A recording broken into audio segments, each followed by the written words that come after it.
ಎಲ್ಲರಿಗೂ ನಮಸ್ಕಾರ. ನಾನು ನಿಮ್ಮ ಪ್ರೀತಿಯ ಸಿದ್ದು. ಈ ವಿಡಿಯೋ ಮಾಡ್ಲತ್ತೀನಂದ್ರೆ ಈ ವಿಡಿಯೋದ ಉದ್ದೇಶ ಏನದಪ್ಪ ಅಂತಂದರೆ ನಮ್ಮ ITI ರಿಸಲ್ಟ್ ನಿನ್ನೆ ಬಿಟ್ಟದ. ಅದ್ರ ವಿಡಿಯೋನ ಇವತ್ತು ಮಾಡ್ಲತ್ತೀನಿ.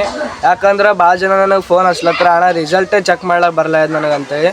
ಸೊ ನೀವು ರಿಸಲ್ಟ್ ಚೆಕ್ ಮಾಡ್ಬೇಕಪ್ಪ ಅಂತಂದ್ರೆ ಮೊದಲು ನಂದು Instagram ID ಓಪನ್ ಮಾಡಿ, ಅಲ್ಲಿ ನಿಮಗೆ ಲಿಂಕ್ ಸಿಗ್ತದೆ ITI ರಿಸಲ್ಟ್ 2024 ಅಂತ. ಅದ್ರ ಮ್ಯಾಗ ಕ್ಲಿಕ್ ಮಾಡಬೇಕು. ಕ್ಲಿಕ್ ಮಾಡೋದಣ್ಣ ನಿಮಗೆ ಈ ಥರ ಇಂಟರ್ಫೇಸ್ ಓಪನ್ ಆಗ್ತದೆ. ಇಲ್ಲಿ ನಿಮಗೆ PRN ನಂಬರ್ ಇದ್ದಲ್ಲಿ ನಿಮ್ಮ ಹಾಲ್ ಟಿಕೆಟ್ ನಂಬರನ್ನು ಹಾಕಬೇಕು. ಹಾಲ್ ಟಿಕೆಟ್ ನಂಬರ್ ಹಾಕಿ ಮೊದಲನೇ 00 ತೆಗೆದು ಅಲ್ಲಿ R ಅಂತ ಫಿಲ್ ಮಾಡ್ಕೊ. ಆಮ್ಯಾಗ ನಿಮ್ಮದು ಬರ್ತ್ಡೇ ಡೇಟ್ನ ಸೆಲೆಕ್ಟ್ ಮಾಡ್ಕೋಬೇಕು. ಸೆಲೆಕ್ಟ್ ಮಾಡಿದ ತಕ್ಷಣ ನಿಮ್ಮ ಸಬ್ಮಿಟ್ ಅಂತ ಹೊಡಿಬೇಕು. ಸಬ್ಮಿಟ್ ಹೊಡೋಣ, ಈ ಥರ ಇಂಟರ್ಫೇಸ್ ಓಪನ್ ಆಗ್ತದೆ. ಅಲ್ಲಿ 3 ಡಾಟ್ ಮ್ಯಾಗ ಕ್ಲಿಕ್ ಮಾಡಬೇಕು, ನಿಮ್ಮ ಫೋಟೋ ತೋರಿಸ್ತದೆ. ಆಮ್ಯಾಗ 3 ಲೈನ್ಸ್ ಮ್ಯಾಗ ಕ್ಲಿಕ್ ಮಾಡಿ ವ್ಯೂ ರಿಸಲ್ಟ್ ಮ್ಯಾಗ ಕ್ಲಿಕ್ ಮಾಡಬೇಕು.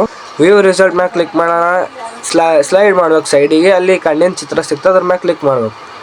ಆಮ್ಯಾಗ ನಿಮಗೆ ನಿಮ್ಮ ರಿಸಲ್ಟನ್ನು ತೋರಿಸ್ತದೆ.